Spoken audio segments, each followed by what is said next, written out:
Pues una semana más toca lección de historia con nuestro profesor, con Héctor Manrique. Muy buenas tardes. Hola, buenas tardes, Rosario. ¿Qué tal? Bien, ¿Cómo estamos? bienvenido a la radio, estupendamente. Ya esperando a Muchas ver qué gracias. nos cuentas hoy.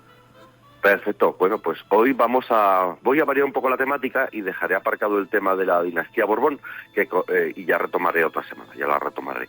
El programa de hoy voy a hablar de las rutas comerciales que se han desarrollado a lo largo de la historia, pues con distintos objetivos. Estas rutas comerciales conectan distintos lugares, más o menos lejanos, y cuya característica es la búsqueda de un beneficio comercial que encuentran los comerciantes de estos lugares, bien por la escasez de determinados productos en unos sitios que se palía al traerlos de otros donde sí que los hay, donde abundan. Por ejemplo, pues el trigo, el aceite, vinos, salazones, lana, muchos bienes. O bien porque por el comercio de artículos de lujo, como son el oro, las piedras preciosas, las pieles, la seda, distintos tejidos, en fin. En otro programa trataré también los caminos de peregrinación, pero no ahora, que se asocian con creencias religiosas, que son comunes por todos los lugares del mundo. En este campo pues mencionaré, por ejemplo, las peregrinaciones a la Tierra Santa, que ya eran habituales desde la antigüedad, la peregrinación a Roma, a Meca, en el Islam, y por supuesto el Camino de Santiago aquí en España. Pero hoy me centro en las rutas comerciales a lo largo de la historia. Muy bien, entonces, ¿por dónde quieres empezar? Voy a hacerlo por las rutas comerciales que han sido tan importantes a lo largo de la historia y que han sido el verdadero motor de avance y de progreso, por ejemplo, en la mejora de los transportes y de numerosas invenciones, por ejemplo, por la rueda en su momento.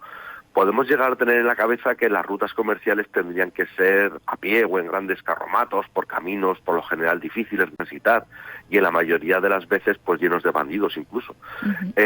Pero si no quedaba más remedio, pues había que hacerlo. Pero en realidad tenemos que pensar que ese tipo de transporte es de poca carga, no puedes reventar a los animales transportando grandes y pesadas cargas, y que son bastante lentos. Y así que, por ejemplo, para ir de la península ibérica a Constantinopla tardarías, semanas. Hay que pensar en el transporte fluvial, por ejemplo, el de los ríos, o en el marítimo, por supuesto, que es el que realmente evolucionó e hizo el planeta cada vez más pequeño. Tiene sentido. Por barco se llegaría allí antes, ¿no? Donde hubiese puertos, claro. Claro, exacto. Y desde esos puertos, pues por calzadas y caminos, pues al resto de lugares. Tenemos que las grandes civilizaciones antiguas se asentaron en los ríos, en principio para tener agua para beber, por supuesto, pero también para regar campos, pero también para transportar los productos que empezaban a sobrar en lugares a lugares donde hacía falta. Fue el caso de los grandes ríos como por ejemplo el Tigris y el Éufrates en Mesopotamia, donde se asentaron culturas como los sumerios, los acadios, babilonios, los asirios.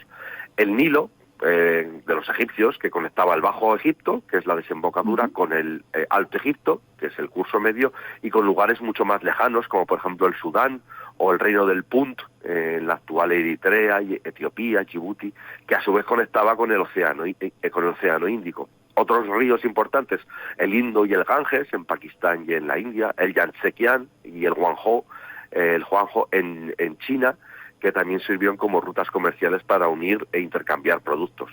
En Europa tenemos casos muy claros de los grandes ríos del norte, por ejemplo el Sena, el Támesis y sobre todo el Rin, que ha sido la gran columna sobre la que se asentó el comercio en Europa a lo largo de la Edad Media y luego de la Edad Moderna.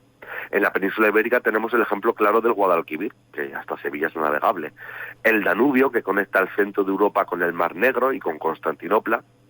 Pero los más claros fueron, por ejemplo, los grandes ríos rusos, el Don, el Dnieper, el Volga. Estos ríos que se utilizaron como auténticas autopistas por unos comerciantes escandinavos, parientes de los vikingos, que se llamaban varegos, y que también vieron que el comercio daba más dinero que asesinar o robar o matar, como hacían los primos vikingos. Estos varegos fueron los fundadores del primer reino importante en la zona del este de Europa, que fue la Rus de Kiev, que fue el origen de la actual Rusia.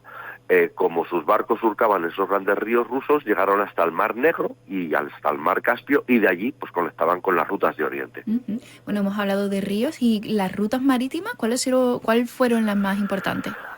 Pues las primeras y que más nos importan a nosotros aquí en Andalucía fueron las que llevaron a cabo los comerciantes del oriente del Mediterráneo hasta nuestras costas en la península ibérica, como fueron los fenicios primero y los griegos. De estos ya hablé en un programa anterior. En estos pueblos no les quedaba más remedio que salir a ver qué había en el mar, porque su tierra era poco productiva, no era muy fértil y había mucha gente viviendo en ella. Así que saltaron al mar y mejoraron sus barcos para llegar lo más lejos posible.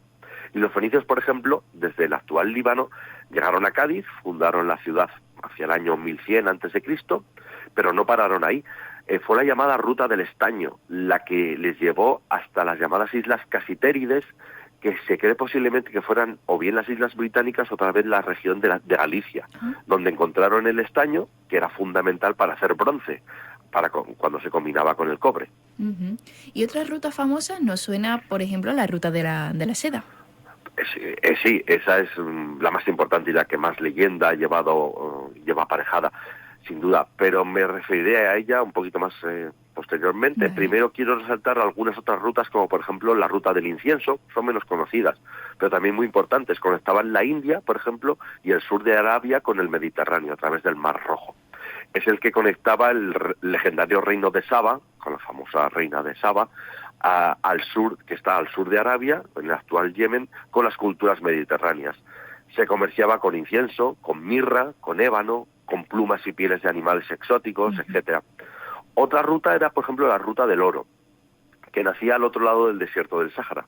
Y aquí hay que mencionar el gran imperio de Ghana y luego el gran imperio de Mali, que gobernaba su mítico, el rey Massa Musa. Este señor, este rey, Massa Musa, es considerado el hombre más rico de la historia, ya que controlaba la producción de oro de las minas de su reino y de los reinos alrededor, y llegó a controlar el precio del oro en todo el Mediterráneo. Es realmente impresionante lo que se cuenta en los escritos sobre el viaje de peregrinación que hizo Massa Musa a la Meca en el año 1324, y de cómo gastó él y su enorme séquito, cerca de 60.000 personas, según se dice, tanto oro en el viaje que llegaba a devaluar el precio del metal allí por donde iba. Dada su generosidad, regalaba el oro. Algo fuera de la imaginación en la riqueza que llegaba a tener este hombre. Esta ruta del oro también iba en paralelo con otra ruta que también nacía en Centro de África, pero bastante más terrible, que es la ruta de los esclavos. Esta ha dado enormes beneficios a lo largo de la historia, por desgracia, para los millones de personas que sufrieron tan terrible comercio. Pero bueno, vamos al turrón, que es sin duda lo de la ruta de la seda. Bueno, pues cuéntanos sobre esta ruta. La ruta de la seda, pues hay que decir que duró casi 1 milenio y medio, 1500 años, y era casi exclusivamente terrestre, ya que salía de las grandes ciudades de China e iba a llegar a la ciudad de Constantinopla, la actual Estambul. Aunque también hubo una ruta que iba por mar, bordeando Asia por el sur. Empezó pues sobre el siglo II a.C. y llegó hasta los siglos XVI y XVII, cuando el tráfico mundial comercial se fue centrando en el Atlántico, entre Europa, África y América. Ya hablaré también a continuación de ello. Se le llamó la ruta de la seda, pero fue mucho después, sobre el siglo XIX, y era porque este producto principal era el principal y el más estimado, el más querido. Y también transitaron millones de personas por ella, por supuesto, con su cultura, sus ideas, las religiones, por ejemplo, el budismo, el cristianismo, se deslizaron por ellas, el islam, se inventaron inventos como, por ejemplo, la pólvora o el papel, animales como camellos, caballos desde las estepas asiáticas, tanto hacia el este como el oeste, especies vegetales, en fin, un intercambio enorme y constante.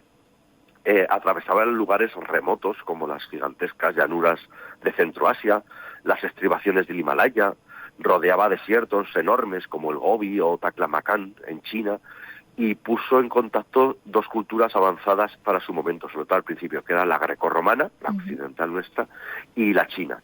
Con el tiempo fueron afianzándose estos contactos y las caravanas empezaron a ser más y más frecuentes. Y durante 15 siglos se intercambiaron no solo seda, sino también, por ejemplo, especias tan apreciadas en Europa como la pimienta, la canela, el clavo, joyas, porcelana. El secreto más y mejor guardado era sin duda la de la producción de seda. A los romanos les encantaba la seda, era maravillosa, pero no tuvieron ni idea ni de cómo se tejía ni de qué material estaba hecho. Creía que estaba hecho de árboles, bueno, de las hojas de los árboles. No fue hasta el siglo VI cuando unos monjes bizantinos trajeron ocultos en sus bastones el secreto de la seda. Traían capullos de gusanos de seda. Y así es como el secreto salió de China ya para siempre. De Constantinopla se pasó luego a Italia y luego a España, primero al Andalus, a la zona de Granada, y luego a los reinos cristianos del norte, por ejemplo, a la zona de Valencia. Pero pese a este hecho, la ruta nunca cesó, ya que, como he dicho, había muchos más productos de lujo muy interesantes y que en Europa no había. La seda siempre fue la mejor hecha, la de China, y por eso se seguía tejiendo. Por ejemplo, personajes como Marco Polo, su padre y su tío, su familia, son los ejemplos más conocidos de comerciantes europeos que llegaron hasta China para comerciar en el siglo XIII. Pero ocurrió que a mediados del siglo XV ese comercio se cortó casi ya para siempre, porque los turcos otomanos conquistaron Constantinopla y cerraron el grifo del comercio entre Oriente y Occidente, subiendo muchísimo los aranceles, los impuestos, y haciendo que el comercio dejara de tener el beneficio necesario para mantenerlo. ¿Y qué supuso esto para la ruta de la seda? Que prácticamente desapareció. Esas rutas, en beneficio de otras rutas marítimas, como por ejemplo las que se llevaron los países europeos como Portugal o Castilla, que saltaron al Atlántico. Los portugueses dieron la vuelta a África y llegaron de ahí pues a la India y a los países de las especias, en la actual Indonesia, y por fin a China. Y los castellanos pues se fueron al oeste. Y hacia allí encontraron América. Así es, eso es de esos de todo conocidos. Esto basculó todo el comercio hacia el Atlántico y hacia la ruta, hacia otra ruta también de gran importancia. Alguna vez he hablado de ella, que es el triángulo, el comercio triangular atlántico, entre Europa, África y América. Hay que imaginarse un gran triángulo entre estos tres continentes, Europa, África y América, con el Atlántico como eje. Ese comercio básicamente consistía en llevar en los barcos armas de fuego, desde Europa hasta África, a los negreros africanos, luego llenar esos mismos barcos con esclavos negros raptados de África para ser transportados como objetos a las plantaciones de América y finalmente llevar los productos americanos, como por ejemplo el algodón, el azúcar, plata, oro, borrón, tabaco, en definitiva drogas, con destino a Europa, dando enormes beneficios a quienes lo practicaban ese comercio. Ese comercio cimentó el futuro avance de Europa con la revolución industrial en el siglo XVIII y XIX. Ya hablaré también algún día de la revolución. Esta parte, Héctor, es una parte de la historia muy sangrienta. Así es, la revolución industrial permitió cambiarlo todo, exactamente.